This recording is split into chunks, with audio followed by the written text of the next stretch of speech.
দেখো বন্ধুরা, আজকেও নিয়ে চলে এসেছি একটা মিষ্টি রেসিপি নিয়ে। তো গরমে ঝাল ঝাল তেল ঝাল কিছুই পছন্দ নয়। তো মিষ্টি মিষ্টি পছন্দ সকলের। তো রেসিপিটা নতুন কিছুই নয়, কিন্তু দেখলে তোমাদের করতে ইচ্ছা বাড়বে, খেতেও ইচ্ছা হবে, তাই দেখিয়ে দিলাম। তো বানাবো গোবিন্দভোগের মিষ্টি পায়েস।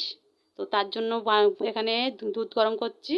এখানে 500 গ্রাম দুধ আছে, এটাকে প্রথমে গরম করে নিচ্ছি।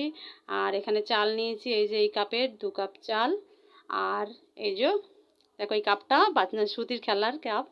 তো ওই কাপটাতে নিয়ে নিলাম, চাল নিয়ে নিয়েছি। দুধটাতে এলাচ আর তেজপাতা দিয়ে আমি দুধটাকে ফোটাচ্ছি। আর দেবো, দেখো নিয়েছি মিছরি। আর এই যে মিছরি দিয়েই করবো। এই যে বড় বড় ডালা মিছরি নিয়ে নিয়েছি, মিছরিগুলো ভেঙে নেবো।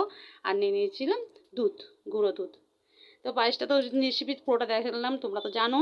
দুধ ফুটে যেতেই চাল দিয়ে দিয়েছিলাম, চালটা এবার নরম হয়ে যেতে একটু অর্ধেক বেশি নরম হয়েছে, তাতে দিয়ে দিলাম মিছরি। আর দিয়ে দিলাম এলাচ, কিশমিশ, বাদাম সব দিয়ে দিচ্ছি। দেখো প্রায় আমার হয়েই এসছে।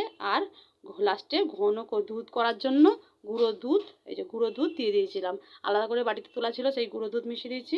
তাতে আমার এটা দেখো পায়েসটা আমার কমপ্লিট হয়ে গেছে। আর আমি তুলে নিচ্ছি এটা গোপালের জন্য।